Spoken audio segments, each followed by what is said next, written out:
What's going on YouTube, and welcome back to the channel. It's your boy Ricky Unboxed here, back with yet another video, and today we are going to be unboxing the Apple Watch Series 11, and we went ahead and got it in the natural titanium colorway, 46 millimeters. Let's go ahead and get into this one, guys. So pretty traditional Apple's 2-tab system there on the outside, and we're greeted with that beautiful watch face there as soon as we open up the packaging. It is slightly raised so you can feel the watch face as soon as you rub your finger across the display, and we went ahead and opted for the Milanese loop to match the watch. So yeah guys, pretty interesting stuff here. Let's go ahead and dive into the actual watch here. 2 tabs here on the back. We're gonna slide this open here, and voila, designed by Apple in California. And this is going to have our charger as well as some paperwork documentation here. Now we're not going to spend too much time looking at the documentation. It's the same as every Apple product that they ship, or Apple Watch I should say. But moving over to the actual charger, you can see that we still get that ribbon style cable, which I really like. I've expressed this a lot in a lot of my videos, but you can see here when I compare it to my older style Apple Watch cable, you can see the difference here. One is going to be braided and one is going to be of a more smooth material. Now I personally prefer the braided style cable. It just seems a little bit more premium in my personal opinion, but yeah, that's just me though, guys. As for the watch face itself, it comes with a nice protective case, and depending on how you take it out of that case, if your hand hits the crown or the power button, it'll automatically turn on, which I have no issues with, guys. Just a faster setup process. In terms of how long it takes to turn on, it didn't take a long time, guys. I'd say about 15 seconds at best, and as soon as you turn it on, it tells you let's go ahead and pair this to your smartphone. Now one of the things that I realized as soon as I picked up this Apple Watch is it's actually pretty light. Now in comparison to last year's Series 10, it does say that the 11 is slightly heavier, but in my personal opinion, it still seems like a really light watch, guys. The crown looks really good, the titanium looks amazing, and at the bottom we have our sensors there. But we're gonna go ahead and put this off to the side for a second, and let's go ahead and compare it with my Series 8.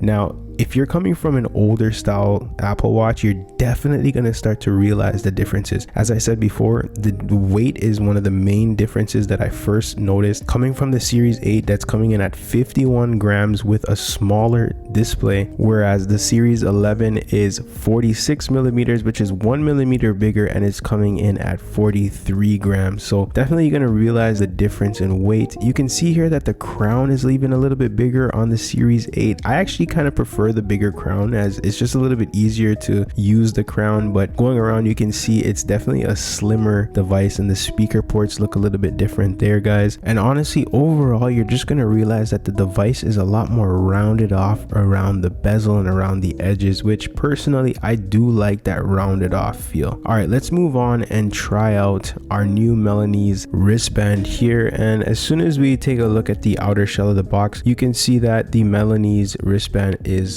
front end displayed, and we have 1 tab here on the top. As soon as we open it up, opens up kind of like an envelope, guys, and it gives us a quick little demonstration of how we should put this on. And I'm going to show you guys here in a second because it can be a little bit tricky, and as soon as we take it out, we can see our actual band there, and it's pretty much some quick little documentation. Not going to dive into that, but as soon as we get this out, I found it a little bit tough to kind of pull it out. Actually it was a little bit tricky. It was, I don't know, you kind of have to like forcefully pull it out. I feel like usually they're pretty simple to take out, but this one was a little bit more forceful. And that's the loop there. You can see that the magnetism is very strong, which gives you a little bit more reassurance that when you have it on your wrist, it's not going to just easily fall off. Definitely feel that magnetism there, and honestly, yeah, it's not too bad. But this is what I was trying to show you guys earlier. So when you're putting it on the actual watch, you want to make sure that there's 3 little rubber little tabs there. You want to make sure that you're putting it facing the bottom, and having that middle one that is just plain and silver face the bottom, and you slide it in like that. And then corresponding to the other side, it's the exact same thing. You just want to make sure that the silver piece is actually going to be pointing towards your wrist. So just keep that in mind when you're putting it in, and then it just slides right in perfectly.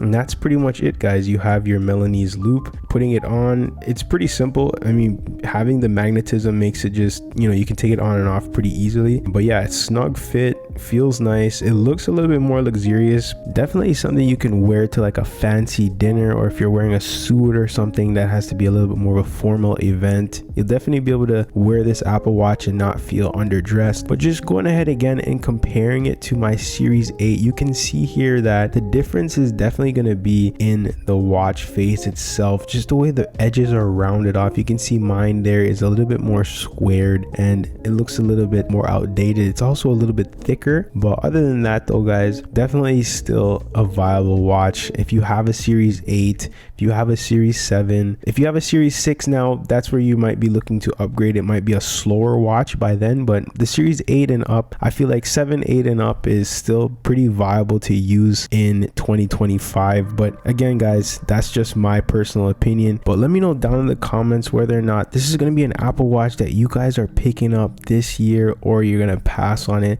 That's my little quick first-hand impressions and review of the Series 11 so far. I don't know, I'm kind of digging it though, but let me know what you guys think. Take care, peace out, and as always, I'll catch you guys on the next one. Peace.